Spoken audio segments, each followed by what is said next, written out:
الرحمن الرحيم نحمده ونصلي ونسلم على رسوله الكريم أما بعد فأعوذ بالله من الشيطان الرجيم بسم الله الرحمن الرحيم من يرد الله به خيرا يفقهه في الدين الصلاة والسلام عليك سيدنا رسول الله وعلى آلك وأصحابك يا سيدنا حبيب الله الصلاة والسلام عليك سيدنا نور الله وعلى آلك وأصحابك سيدنا رحمة للعالمين. آج کا ہمارا سبق نمبر 4 ہے. سبق نمبر 1 میں ہم نے وضو کے فرائض پڑھے. سبق نمبر 2 میں ہم نے وضو کا سنت طریقہ پڑھا. سبق نمبر 3 میں ہم نے وضو کے مکروہات پڑھے. آج سبق نمبر 4 میں ہم بے وضو آدمی پر کتنی چیزیں حرام ہیں اور وہ کون کون سی ہیں اس حوالہ سے ہم تفصیل سے پڑھیں گے. بڑی توجہ کے ساتھ آپ نے اس کو سننا بھی ہے اور یاد بھی کرنا ہے اور یاد کر کے اس کو دوسروں کو بھی بتانا ہے. جس آدمی کا وضو نہ ہو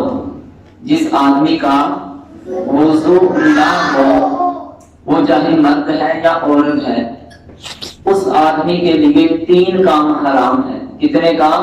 3 کام. اگر کسی آدمی کا وضو نہ ہو تو اس آدمی کے لیے 3 کام جو ہے وہ حرام ہے. جس آدمی کا وضو نہیں وہ 3 کام نہیں کر سکتا. باقی ہر طرح کا کام اس کے لیے کرنا جائز ہے. 3 چیزیں ہیں وہ آدمی نہیں کر سکتا. سب سے پہلے کہ جس آدمی کا وضو نہیں ہوگا وہ نماز نہیں پڑھ سکتا. جس آدمی کا وضو نہیں ہوگا وہ آدمی نماز نہیں پڑھ سکتا. نماز پڑھنے سے پہلے انسان کے لیے باوضو ہونا ضروری ہے.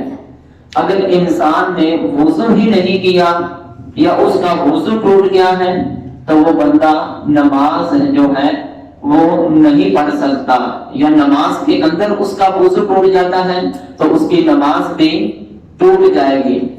نماز چاہے فرض پڑھ رہا ہو, نماز چاہے نفلی پڑھ رہا ہو, نماز چاہے سنت پڑھ رہا ہو, نماز چاہے واجب پڑھ رہا ہو. نماز کے اندر بعض رکعتیں سنت ہوتی ہے نا, اور نماز کے اندر بعض رکعتیں فرض ہوتی ہیں جو امام کے ساتھ جماعت کے ساتھ پڑھی جاتی ہیں, اور بعض ہوتی ہے نفلی رکعت اور بعض ہوتی ہے واجب. جیسے عشاء کی نماز کے 3 وتر ہے, یعنی نماز سنت ہو, نماز نفل ہو, فرض ہو, واجب ہو, کوئی بھی نماز ہو, ہر نماز کے لیے انسان کے لیے وضو کرنا کیا ہے؟ فرض ہے. کیونکہ نبی کریم علیہ السلام کا یہ فرمان عالی شان ہے کہ نبی کریم علیہ السلام نے فرمایا اللہ تعالیٰ اس بندے کی نماز کو قبول نہیں کرتا ہے جو بندہ طہارت نہیں کرتا ہے. یعنی جو بندہ وضو نہیں کرتا اللہ تعالیٰ اس بندے کی نماز کو قبول نہیں کرے گا. اسی طرح اگر کوئی انسان نماز جنازہ پڑھے, اگر کوئی انسان تو نماز جنازہ کے لیے بھی انسان کے لیے وضو کرنا ضروری ہے. نماز جنازہ بھی جب پڑھنا ہے تو اس کے لیے بھی انسان کے لیے کیا کرنا ضروری ہے؟ وضو کرنا ضروری ہے. اسی طرح انسان جب قرآن مجید کی تلاوت کر رہا ہو, ایسی آیت مبارکہ آ گئی کہ جس پر سجدہ کرنا ہوتا ہے. قرآن مجید میں کل 14 سجدے ہیں نا.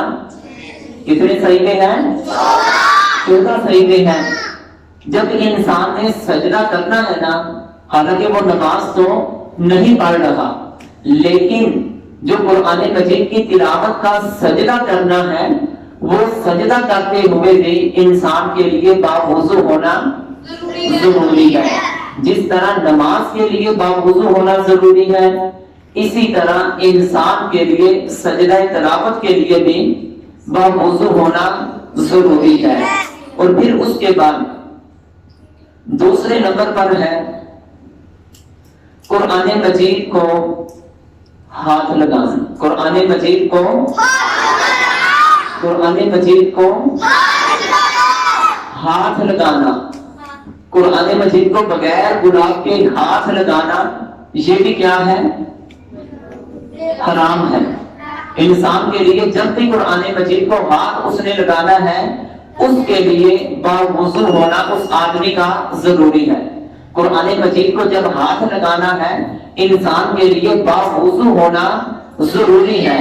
جو آدمی بغیر وضو کو قرآن مجید کو ہاتھ لگائے گا، اس بندے کو اللہ کی طرف سے گناہ ملے گا. وہ قرآن مجید کی چاہے ایک آیت ہی کیوں نہ ہو. سکول میں سب بچے پڑھتے ہیں نا، اسلامیات کی کتاب بھی ہے نا، اسلامیات کی کتاب کے اندر، عربی کی کتاب کے اندر قرآنی آیات ہوتی ہے نا. تو سکول کی کتابوں کے اندر جو قرآنی آیات آتی ہیں، ان کو بھی ہم بغیر وضو کے ہاتھ نہیں لگا سکتے. تو کلاس کے وقت جب بھی آپ نے اس طرح، کیونکہ وہ بھی تو قرآن پاک کا حصہ ہے نا، اگرچہ قرآن مجید کی ایک آیت ہی کیوں نہ ہو، اس کو جب بھی ہاتھ لگانا ہے باوضو ہو کر ہاتھ لگانا ہے، بغیر وضو کے اس کو ہاتھ نہیں لگانا. کیونکہ اللہ تعالیٰ نے قرآن مجید میں ارشاد فرمایا ہے لا یمسہ الا المطہرون. قرآن مجید کو وہی بندہ ہاتھ اپنا مس کرے، اپنے ساتھ قرآن کو وہی مس کرے جو آدمی باوضو ہو. اور تیسرے نمبر پر انسان کے لیے جو بغیر وضو کے کام کرنا حرام ہے، وہ خانہ کعبہ کا طواف کرنا ہے. وہ خانہ کعبہ کا طواف کرنا ہے. خانہ کعبہ کا جو ارد گرد گھومتے ہیں نا، یہ جو خانہ کعبہ کی تصویر ہے وہ آپ کو دکھائی دے رہی ہے نا، وہ جو خانہ کعبہ کی تصویر ہے، یہ جو اس کے ارد گرد لوگ حج کرنے کے لیے جاتے ہیں یا عمرہ کرنے کے لیے جاتے ہیں نا، تو اس خانہ کعبہ کے ارد گرد گھومنا، یہ بھی جب انسان اس کا طواف کرے گا تو انسان کے لیے باوضو ہونا ضروری ہے. بغیر وضو کے انسان خانہ کعبہ کے ارد گرد نہیں گھوم سکتا، طواف جو ہے وہ نہیں کر سکتا ہے. کیونکہ اللہ کے پیارے محبوب علیہ السلام کا فرمان ہے کہ خانہ کعبہ کے ارد گرد گھومنا ایسے ہی ہے جیسا کہ تم نماز میں ہو. یعنی خانہ کعبہ کا طواف کرنا یہ نماز کی مثل ہے، مگر نماز میں تم کلام نہیں کر سکتے، لیکن طواف کرتے ہوئے تم جائز گفتگو جو ہے وہ کر سکتے ہو. تو لہذا جس آدمی کا وضو نہیں ہوگا اس آدمی کے لیے 3 چیزیں حرام ہیں. کتنی چیزیں حرام ہیں؟ 3 چیزیں حرام ہیں. نمبر 1 نماز پڑھنا، نمبر 2 قرآن مجید کو بغیر گلاب کے ہاتھ لگانا، اور نمبر 3 خانہ کعبہ کا طواف کرنا. نماز چاہے کوئی بھی ہو وہ ہم وضو کے بغیر نہیں پڑھ سکتے. ہاں یہ بات پوری توجہ کے ساتھ سنیے گا کہ 2 نمازیں ایسی ہیں اگر انسان کو جلدی ہو، اگر انسان کو خوف ہو کہ میں وضو کروں گا تو میری نماز جو ہے وہ نکل جائے گی. 2 نمازیں ایسی ہیں کہ جو انسان بغیر وضو کے بھی پڑھ سکتا ہے. جو 2 نمازیں ایسی ہیں جو انسان بغیر وضو کے بھی پڑھ سکتا ہے، لیکن اس کے لیے ہمیں تیمم کرنا پڑے گا. ہمیں کیا کرنا پڑے گا؟ تیمم کسے کہتے ہیں؟ یہ جب سبق آگے چلے گا تو ادھر آپ کو بتا دیا جائے گا. 2 نمازوں میں سے پہلی نماز کون سی ہے؟ نماز جنازہ. پہلی نماز کون سی ہے؟ اگر انسان کی نماز نکل رہی ہو، اگر انسان نماز جنازہ پڑھنے گیا ہے اور نماز جنازہ جب پڑھنے کے لیے گیا دیکھا کہ امام صاحب نے نماز جنازہ کو شروع کر دیا ہے، اگر وہ وضو کرنے جائے گا تو اتنی دیر تک نماز مکمل ہو جائے گی، تو اس کے لیے اتنی رخصت ہے وہ اسی جگہ مٹی پر تیمم کرے، تیمم کر کے وہ نماز جنازہ میں شریک ہو جائے۔ اسی طرح عید کی جو نماز ہے، اسی طرح عید کی جو نماز ہے، عید کی نماز بھی اگر چھوٹنے کا خوف ہو، اگر انسان کہے کہ میں وضو کروں گا، غسل کروں گا تو عید کی نماز چھوٹ جائے گی، تو پھر اس آدمی کے لیے حکم یہ ہے کہ انسان تیمم کر کے عید کی نماز پڑھ سکتا ہے۔